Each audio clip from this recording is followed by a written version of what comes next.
Are you getting to the point where you just don't give a shit anymore? I know I am.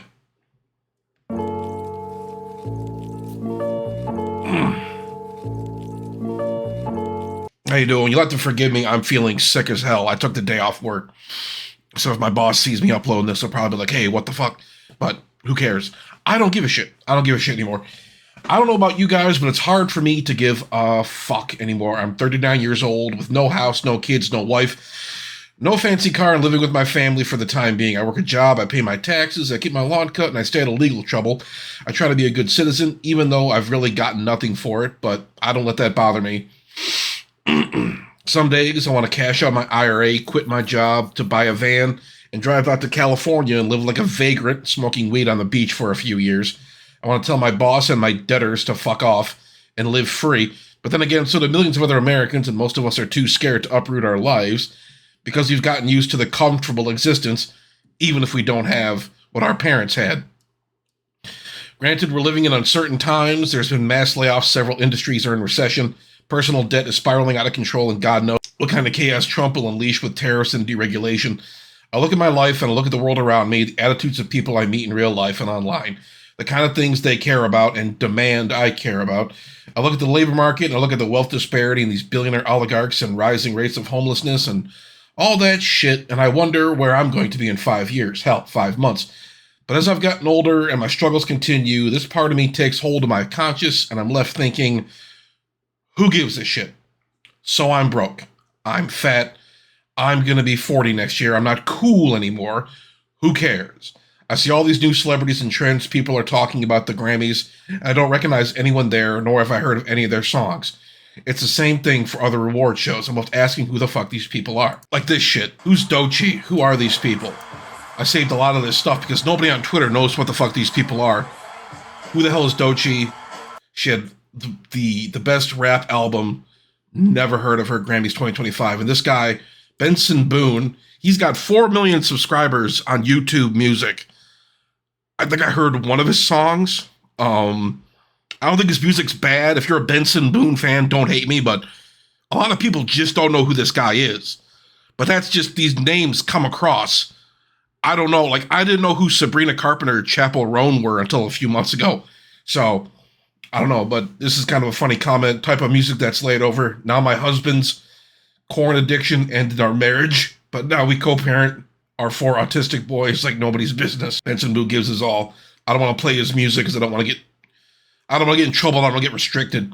At the end of the day, it's kind of like, who are these people? Gracie photographed with Benson Boone at Clive Davis pre-Grammys. Who the fuck are these people? I don't know. This guy looks like every, bread tube white guy with a mustache, with the curly hair, kind of the mullet thing going on. This girl looks like a Joker-pilled BPD femcel. Be careful, Benson. I talk to Gen Z people at work, and I don't understand half the shit they say either. What is skibbity riz? What's Phantom Tax? Who is Baby Gronk? I feel like these words should never come out of the mouth of someone older than 23. I feel dirty for saying that, but some of my generation can't cope with the fact they're getting older and less cool. I see a lot of people my age still fucking around and trying to be hip, or they're still being man babies and playing video games and chugging Mountain Dew in their parents' basement well into their 30s, or they're having one-night stands and ghosting each other and getting the ick when they already should have started having families. I can't judge them. I mean, I'm a fucking man baby myself, and yeah, it's embarrassing considering how many of my friends and family members own homes and got married, all while being my age or younger, but I just don't give a shit. Comparison is a thief of joy, after all. I'm free in a lot of ways these people are not. I don't have 6 figures tied up into a house I'll have to pay the mortgage, insurance, and taxes on for 30 years, while having to also pay for any repairs. I hear all these stories about people who are house poor, who spend $300,000 to $400,000 on a home and can't afford to furnish it, and who are surprised at how much their income goes into maintaining it. Meanwhile, they can barely afford anything else needed to live. This guy, Zach Rios, he's got some videos about this kind of shit, but there's a couple testimonies in this video. It's kind of interesting. This girl is talking about her experience owning a home and how it's paying off for her in the long run, but like for the first few months she owned it, it was a nightmare. Let's watch. I bought a house when I was 26 and fell immediately into poverty.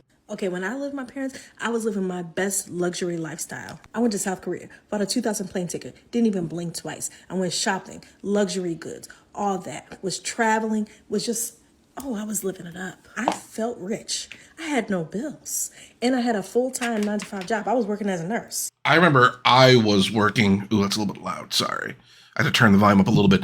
But I remember I was working at this company. I was making like 21 an hour, but I was working like 60 hours a week. I was pulling in like 1,000 a week, and I was living at my dad's. This is right after or during the pandemic. I had all this money coming in, and then I moved and started living on my own, and it just got out of control. It just got out of control. You know, I was making a good amount of money at my job. Then I had a medical episode. I had a seizure, and I was like, fuck, dude. I wound up working in a different department that paid worse, because the department I was working in, I was making like 21, 22 an hour.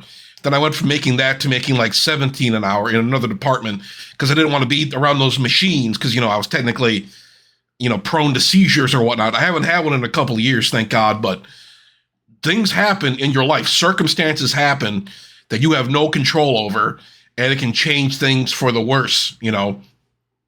And this woman experienced some of that, you know, with her house. Let's get into it. Okay, I was killing it. I bought my own house. That first mortgage payment came in, and I was like, oh, this is a situation. But at first you think you can handle it, right? Like, you know, what's a couple thou? What's a couple thou? I got it. But then the pipes in my 80-year-old home broke. My house, I lived in Detroit for a while. I stayed at my grandma's place after she passed away. I was kind of renting it for a couple of years from my family, and a lot of things went wrong in that house. I had a bowed out wall in the basement, and water would leak from there. Every time it snowed and the snow would melt, there'd be a ton of water coming into that basement. I tried fixing it myself. It looked like shit. We had to bring somebody else in. We eventually sold the house. It was in the middle of Detroit. The neighborhood got too bad, but things like that happen. Things like that happen, and I just didn't have the money to fix it. I was making like, I don't know how much I was making, maybe $14 an hour back then. This is back in 2014. Immediately, as soon as I bought the house, wiped out my savings. Then another pipe in a different area of the house broke. Okay, I'm struggling. Okay, I need help. Then my neighbor's pipe, it was a twin house, her pipe broke. And she didn't believe that her pipe broke, but her pipe broke on my side of the house. So all of that water that was coming down was spraying into my home. And then my water heater broke. When I tell y'all, I went from living in the lap of luxury to destitute immediately. Now, don't get me to fooling y'all, because it was worth it in the long run, because that house is now worth like 2 times what it was worth then. So okay, so she kind of made it out. Good for her, you know. This is some crazy stuff, but let's check out this lady real quick. You want to know how people are still buying homes? Here you go. We make on $100K per year. It was just approved for a $450K mortgage. Insane. There's no way we're doing it. But this is why prices are still up. People are still buying this stuff. People are still buying homes. They're still buying cars. They're still getting into credit card debt.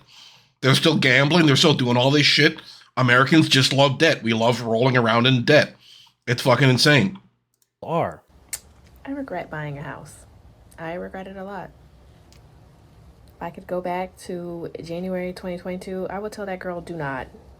Just find another apartment to move into, because doing all this shit that I have to do for this house and all the unexpected costs, high dollar unexpected costs that I keep running into, to be handling it by myself, is ass. So to all you young women who want to go out and buy a home, I was in a situation where I got a trailer from my sister, essentially for only a couple $1,000, and I lived there for a few years, and my rent payment was like $700. Then each year it went up by $50. But I would talk to people I work with, and they're like, "Hey man, me and my girlfriend both have to work because my apartment rent is like $1,300," and they're asking me how I managed to do it, and just like, I was living pretty good for a while. Then I had some medical issues. I had some medical problems. And like I said before, you know, back with my seizure kind of fucked things up. I had a big ass hospital bill from that. I had these big ass debts, and it just became too much to handle. So I wound up moving in here with my sister. So it is what it is, man. It is what it is. But, you know, it's just, that's why I don't give a fuck about owning a house. I don't give a shit. I'm just going to rent probably for the rest of my life. I don't give a shit anymore. It's just not worth it. It's just not worth it, man. I just don't have the money. And I'm thinking about myself. I should care, and I do care about the money I make and stuff like that, but man, it's just like, I just don't need the aggravation. I don't need the headache. And at the end of the day, who gives a fuck where you live? I can say that because I'm not planning on having a girl over anytime soon. But if you're a young guy who wants to get into the dating market, first of all, good luck. And second of all, you might have to be extra charming to get your girl to forget the fact that you sleep on a futon in your parents' basement. And look, I'm not shaming anybody. I live with my dad in my 30s after I lost my job. And I love my dad. Clearly, I was happier on my own. And the fact that a lot of guys won't be able to live on their own, going forward, really depresses me. I feel very sad about it. But as far as my dating life goes, I'm loving being single. I don't give a shit about owning a house. I don't give a shit about impressing anybody. I don't give a shit about being single. I love coming home and not having to answer anybody. I love being able to do what I want. I don't have to worry about somebody else. Dating life just wasn't for me. It sucked. For me. If you have a girlfriend or whatever and you're happy, God bless me. It's just not in the cards. I'm just not boyfriend material. For every smart and cool girl I met, we'd end up ghosting each other after a few days. But I dated some psycho with BPD for months. Girls with arrest records, warrants, tons of tattoos and shit. I'm not saying tattoos are bad, but it's just not my thing. Not the kind of tattoos these girls had. But I'm not saying you shouldn't date and be a stone cold incel, because that life sucks too. But the dating market has changed a lot since I first started dating, and a larger percentage of men are single and celibate than ever before. Hang on. And nobody really knows how to fix it. After a certain point, I just said, fuck it. I like being alone and making the most of the time spent by myself. This hood's getting too hot. I have plenty of hobbies to keep myself busy. And that is a bit of advice I like to give to younger guys. Just learn how to be by yourself, be comfortable with who you are. It took me years and years of struggling with my mental health and the way I was in life, but I've gotten to a point where it's just like, fuck it. I like myself.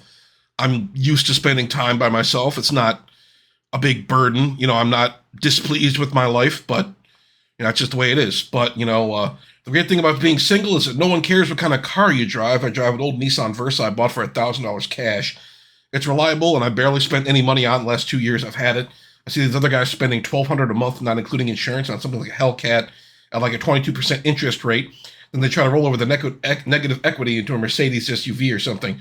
Or you find this dude with the credit score, they got a $300-month loan on a truck. This shit is insane. Honestly speechless. It's unbelievable, either crazy high car payments or for literally hundreds of months, which just sounds ridiculous. I have it up on screen.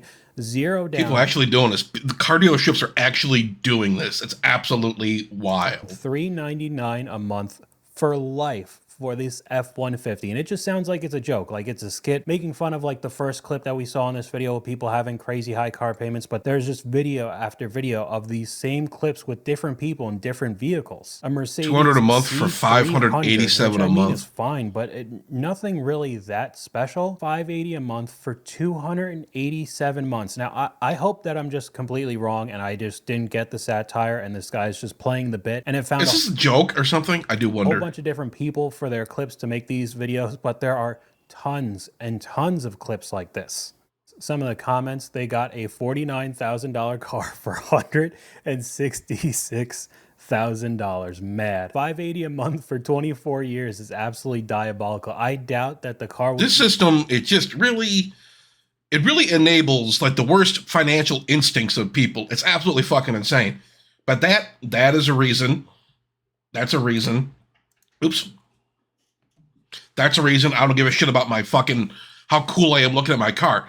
It's just not worth it. All the stress and the pain, all these people getting into all this debt, some dude driving like a $70,000 truck and he makes like $40K a year and he has these big tires on. He lifted it up with the lift kit like 6 inches. He's got a big exhaust in there. It's all chromed out. It's like, you're not hauling anything with that. You're not putting anything in the bed. You're not going off-roading. What do you need that fucking truck for? You're driving around the suburbs, bro. I don't get it. But people are going to say I'm jealous, I'm a hater, or some shit like that. Bro, I just don't care about that shit. I just don't care about that shit, man. I hope more people stop caring about that shit, too. You know what kind of car I'd like to have? A nice Honda Accord, like a newer one, made in the last, like, 10 years. I like those cars. The 2019, 2020 models are very nice. I'd like to own one of those. I like the lines on them. They're very reliable. I've owned a Honda Civic. You know, it blew up on me a couple of years ago, but I had that for like 5 years. It was a great car, you know, and I wound up giving it to a family member, and they blew it up. I should say I didn't blow it up. They blew it up. But it's one of those things, you know, I don't care. It was a cool little car. I like my little Nissan, too. It's reliable. It does what I need it to do. I don't need anything more expensive than that. I don't care how fucking cool I look. Fuck that shit, man. Fuck that. Fuck these big payments and all this debt. God damn. God damn.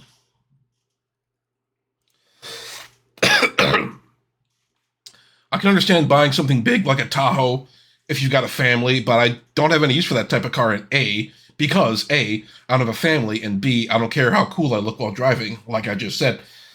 I think not having kids was a good decision for a guy like me, not because I hate kids or anything. It's just that I have some mental health issues I don't want to pass down, and these issues would make it hard for me to effectively parent them. And it's hard to shield your kid from negative influences. I see parents just sit their toddlers in front of a screen for hours every day. God knows who or what they're watching or how their brains are developing. You know, all this stuff about homeschooling, public schools, all this shit. A lot of childless weirdos out there want to tell you how to raise your kid. Man, I just don't want nothing to do with it. It's not my business to tell people how to raise their kids. All this other weird political shit when it comes to that kind of stuff. Some people are like, we have to abolish the family and all this goofy, commie, weird shit, man. Miss me with that shit. Me personally, I never wanted to have kids. I remember visiting the r/child-free subreddit back in the day, back when I first started like dating, and I just be like, why go through all this trouble? Why do all this bullshit, man? I just don't care about that kind of shit. You hang out with some of these right-wing guys too, and then they look down on you for not having a kid. It's just like, hey man, it's just not in the cards right now. So don't feel bad if you don't have a kid. I don't feel bad. I could give a shit less if I ever have kids. You know, I don't give a shit. Nobody bugs me about it either. My family just doesn't care. My family just doesn't care. But, you know, I couldn't afford kids, and there's plenty of people who can't afford kids either, but they don't care because they just scam welfare. The best thing about being a big family is the food stamps that we get. Here are 4 reasons on why I will never get a job. I don't know why everybody is hating on me for driving a 2025 Tahoe and getting food stamps. So recently I made a video about the Jesus Christ, what the fuck? Let's check this shit out. So I decided to open up my DHS mail that I had sitting in my thing for... These people, I'm sorry, you're such a fucking scumbag. This is such a fucking scummy thing to do. Yeah, kids, you got all this welfare and shit. What are you doing? Why do you need a brand new car? What is up with this shit? What is up with Americans and this shit? Which says DHS is taking my food stamps and cash, plus making me pay back all the benefits from the last 12 months. I can't believe this. I can. A few days now. Yeah, they took my food stamps. Yep, they took my food stamps from the thing that happened last week with the pop cans and dumping them out in the Walmart parking lot. Oh yeah, hear what these people do.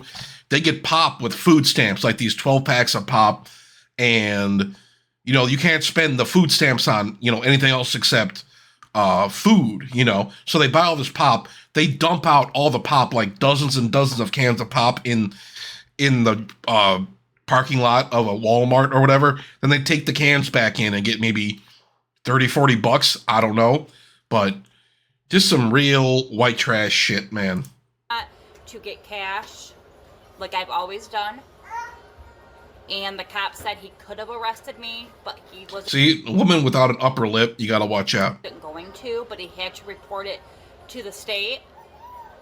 I didn't think he would actually report it.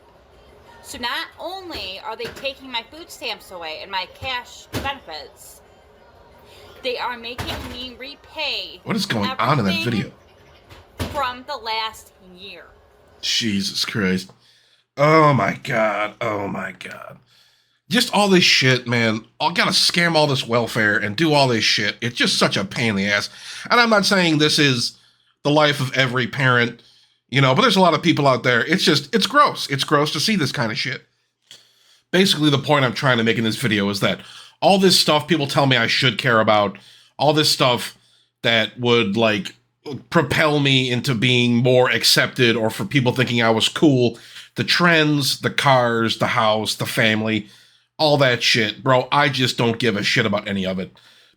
I don't give a shit about any of that shit. And just like, you could say I'm coping. You could say, oh, maybe, oh, Hermdo, you're just jealous. You can't afford this stuff. Okay, maybe in some way I am. But, you know, I'm pushing 40, man. I just don't give a fuck anymore. And it's just all the stuff society tells you should care about, all the stuff that society tells you should make you complete. Bro, I reject that. I reject it. I'm perfectly happy the way I am right now. Yeah, I'm broke. And yeah, it's more difficult to give a shit, but it's just like, I don't care. I mean, I'm conscious of the vibe I give off in some ways, but obviously, if you look at me, you probably think this guy doesn't give a fuck about anything. I do give a fuck about certain things in my life, you know, but overall, all this goofy shit, these vulgar displays of wealth, all this shit, all the things these weirdos on the internet tell me I have to care about, brother, I couldn't give a fuck about this kind of stuff. It doesn't affect me at all. And, you know, it's just like you get used to not having these things after a while, and you kind of realize you don't need them. I don't need a $500,000 McMansion. I don't need an $80,000 SUV I'm going to be paying off for 300 months. I don't need this stuff. And hopefully more Americans realize they don't need this shit either. You buy all this crap. You know, I bought some electronic crap. I bought some nice stuff for my computer and stuff over the last couple of years. Sue me, but I didn't go into debt to buy it. You know, the thing is, I just don't really value that shit anymore. And I've gotten rid of so much of my shit. I'm going to make another video talking about just kind of my personal stuff, my finances and whatnot, and just how I live and go about the day-to-day things and whatnot, and the kind of shit I've gotten rid of, the kind of shit I spend money on. But overall, I'm not letting people judge me. I'm not letting this shit get to me, because, you know, one day, you know, I'll be out of here. I'm moving the fuck out of here. I'm going back to my old hometown. So it's just like, whatever, man. Who do I have to impress anymore? Nothing. What am I going to try to do? I'm not going to go lease a fancy car. I'm not going to go put myself into debt to afford some shit. You know, there's just shit. You learn to live without it, and you learn it really doesn't decide who you are in the big scheme of things. You can't define yourself by the shit you have. Just, it's more with the shit you do, you know. And me personally, I try to leave a positive impact on the world. And if people think, you know, this YouTube channel is a positive thing, good. You know, I'm trying to be somewhat of a good influence to other people and spread some positivity. It's difficult sometimes because misery sells. People like being miserable. These people in this video, they look miserable. These lives look miserable to me. And maybe they have more money than me, but brother, I got less debt than they do. I can do things they can't do. I'm not tied down to a house or family. And in some ways, if people want to judge me for that still, they want to think I'm immature, I don't give a fuck. And some people I don't judge, you know. Live your life, man. Do what you got to do. Me, I'm doing what I got to do. And it doesn't involve all this stupid bullshit we were talking about for like the last 20 minutes. But that's all I got to say about it. Thank you all for watching so much. I really appreciate it. Like, comment, and subscribe. Follow Zach on YouTube. I'll leave a link to his channel down below. And that's all I got for right now. Thank you for watching again, and I'll talk to you guys later.